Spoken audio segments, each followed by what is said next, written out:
Assalamualaikum warahmatullahi wabarakatuh. Perkenalkan kami dari kelompok 2 ingin mempresentasikan hasil kerja kelompok kami yang berjudul Sistem Pendidikan Segregasi, Integrasi, dan Inklusi dari mata kuliah Pendidikan Inklusi yang diampu oleh Ibu Mirnawati MPD.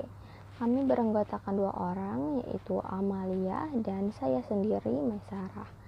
Yang pertama ada sistem pendidikan segregasi.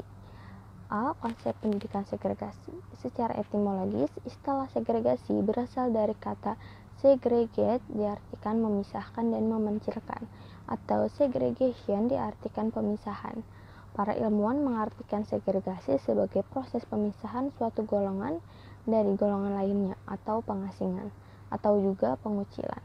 Munculnya istilah pendidikan segregasi sejalan dengan sikap pandangan masyarakat terhadap ABK pada saat itu, bahwa ABK adalah anak-anak yang berbeda dalam banyak hal dibandingkan dengan anak-anak pada umumnya. B. Sejarah pendidikan segregasi. Perluasan bentuk pelayanan sosial bagi para penyandang cacat mulai dirasakan sejak abad 18, yang semula baru merupakan pelayanan perawatan lalu berkembang menjadi pelayanan pendidikan. Meskipun telah ada beberapa upaya mendidik penyandang cacat sejak abad 16, namun pendidikan formal bagi ABK baru muncul pertama kali pada abad 17. Irvin 1988 dalam Sunardi 1995. C. Implementasi pendidikan segregasi. Pelaksanaan layanan pendidikan segregasi atau sekolah luar biasa pada dasarnya dikembangkan berlandasan UU SPN nomor 2 1989 yang bentuk pelaksanaannya diatur melalui pasal-pasal dari PP nomor 7291.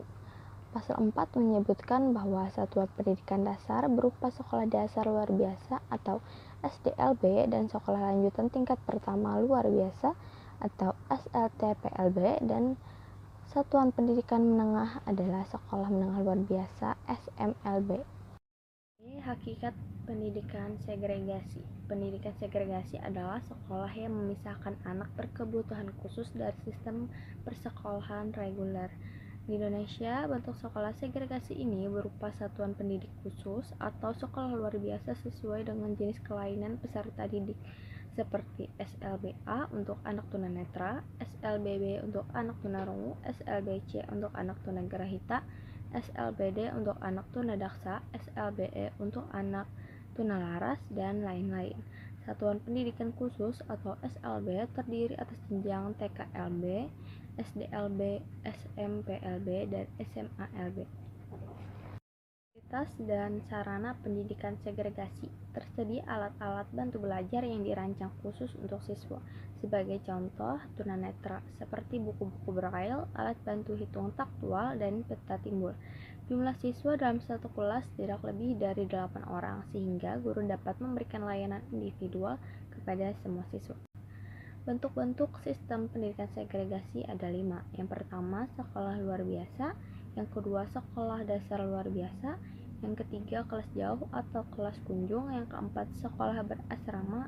Dan yang terakhir, hospital school. Selanjutnya akan dibacakan oleh Amalia. 2. Sistem pendidikan integrasi. A. Hakikat pendidikan integrasi. Hasil pengamatan di lapangan menunjukkan bahwa banyak anak dengan disabilitas kurang belajar bersama anak pada umumnya. Tetapi mereka tidak memperoleh pelayanan pendidikan secara memadai atau mereka tidak mendapatkan sekolah dengan alasan yang tidak jelas. Menyelenggarakan pendidikan integrasi di sekolah merupakan kemajuan yang baik, tetapi tidak semudah membalikan tangan. Namun kita harus berani memulai supaya anak dengan disabilitas mendapatkan tempat dan penanganan yang terbaik. Konsep pendidikan integrasi memiliki penafsiran, menempatkan anak dengan disabilitas dengan anak pada umumnya secara penuh, pendidikan yang berupaya mengoptimalkan perkembangan kognisi, emosi, jasmani, dan intuisi, mengintegrasikan pendidikan anak autis dengan pendidikan anak pada umumnya, mengintegrasikan apa yang dipelajari di sekolah dengan tugas masa depan, mengintegrasikan manusia sebagai makhluk individual sekaligus makhluk sosial. Istilah integrasi, istilah yang luas untuk merujuk pada bersekolahnya seorang anak berkebutuhan khusus pada sekolah reguler. Dapat diartikan pada proses memindahkan seorang siswa pada lingkungan yang tidak terlalu terpisah, seorang anak berkebutuhan khusus yang bersekolah pada sekolah reguler, tetapi berada pada unit atau kelas khusus. Sistem pendidikan inklusif. Hakikat pendidikan inklusi. Pendidikan inklusi merupakan sebuah pendekatan yang berusaha mentransformasikan sistem pendidikan dengan meniadakan hambatan-hambatan yang dapat menghalangi setiap siswa untuk berpartisipasi penuh dalam pendidikan.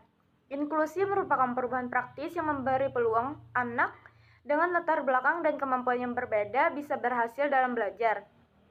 Perubahan ini tidak hanya menguntungkan anak yang sering tersisihkan seperti anak berkebutuhan khusus, tetapi semua anak dan orang tuanya, semua guru dan administrator sekolah, dan setiap anggota masyarakat. Inklusi memang mengikut sertakan anak berkebutuhan khusus. Namun, secara luas inklusif juga berarti melibatkan seluruh peserta didik tanpa terkecuali seperti anak yang menggunakan bahasa yang berbeda dengan bahasa pengantar yang digunakan di dalam kelas, anak yang berisiko putus sekolah karena sakit, kelaparan, atau tidak berprestasi dengan baik, anak yang berasal dari golongan agama atau kasta yang berbeda, anak yang terinfeksi HIV atau AIDS, dan anak yang berusia sekolah tetapi tidak sekolah. Prinsip dasar pendidikan inklusi. Yang membedakan dengan sistem integrasi, apalagi segregasi adalah semua anak, siapapun dia, memiliki hak untuk menempuh pendidikan di sekolah manapun, dan sekolah wajib menerima murid siapapun dia. Setiap anak atau murid adalah individu yang unik, oleh karenanya sistem pendidikan harus dibuat fleksibel, memberikan kemungkinan pada guru untuk melakukan penyesuaian guna mengakomodasikan kebutuhan khusus setiap siswa. Sistem pendidikan dalam suatu negara harus dibuat satu sistem, dan sistem pendidikan untuk anak-anak yang menyandang kecacatan merupakan bagian integrasi dari sistem pendidikan umum tersebut, bukan terpisah atau khusus. Kesimpulannya, dengan adanya sistem pendidikan segregasi, integrasi, dan inklusi, para siswa yang mempunyai disabilitas dapat menentukan alternatif sistem yang tepat untuk mendapatkan haknya dalam memperoleh pendidikan. Sebagai pendidik, seharusnya berusaha untuk dapat mendidik para siswanya baik itu dengan disabilitas ataupun yang tidak, karena pada dasarnya tidak ada manusia yang sempurna.